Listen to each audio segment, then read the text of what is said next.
Bonjour à tous, troisième semaine de la Corona Prog. Et oui, ça fait long, vous nous manquez. J'espère que nous aussi on vous manque, ne serait-ce qu'un tout petit peu. Aujourd'hui, il y aura un minimum de 20 minutes, c'est-à-dire qu'on va prendre une fenêtre de 20 minutes et toutes les minutes, il y aura un départ d'exercice.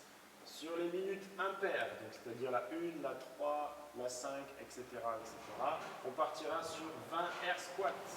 Donc, ce qui est très important sur le air squat, on a bien les pieds largeur épaule, le poids bien sur les talons, les genoux restent bien alignés avec les orteils, on cherche à avoir le buste le plus droit possible. Selon notre mobilité, on va pouvoir descendre sous la parallèle des genoux. D'accord. Ce qui va être très important, demandez à votre enfant, à votre femme, à votre mari de regarder si votre dos s'arrondit ou pas, mais vous devez plus ou moins maintenant connaître votre profondeur de squat. Puis on viendra tendre les jambes complètement pour avoir l'alignement épaule en genou cheville. Ok pour tout le monde. Ensuite sur les minutes paires, c'est-à-dire les 2, 4, 6, 8, on partira sur 15 squat jump. Donc c'est exactement la même base du mouvement, sauf qu'à la fin du mouvement, il faudra quitter le sol en faisant le saut le plus haut possible. Conservez bien la mécanique du squat, okay, pour tout le monde. La suite, si on fait 20 répétitions, et on fera 15 répétitions de squat jump. Sinon, on viendra faire 15 répétitions de air squat, 10 répétitions de squat jump. Et sur la version scale, on sera sur 10 répétitions de squat normaux, 7 répétitions de squat jump. Voilà, donc ça sera pour le WOD aujourd'hui. Une fenêtre de 20 minutes découpée toutes les minutes. Pour notre échauffement, on aura un AMRAP de 6 minutes avec 20 jumping jacks pour commencer. Une fois qu'on aura fait 20 jumping jacks, on fera 10 lunges. Le buste bien droit, le genou aligné avec les orteils. Parfait, excellent.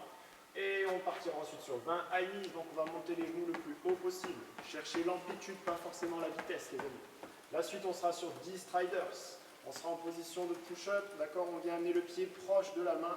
Et ensuite, on vient très simplement changer de position.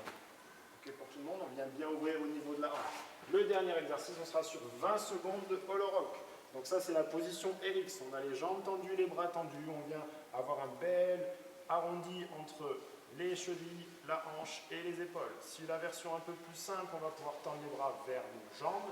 La version un peu plus adaptée, on viendra plier une première jambe. Sinon, on viendra plier la seconde jambe. Ce qui va être très important, c'est que le dos reste bien arrondi. Voilà pour notre échauffement. La partie corps, donc on va venir encore travailler notre sangle abdominale. On sera sur un double tabata, c'est-à-dire 20 secondes d'effort, 10 secondes de repos. On fera 20 secondes d'effort de hollow rock, donc la position qu'on vient de voir juste là maintenant.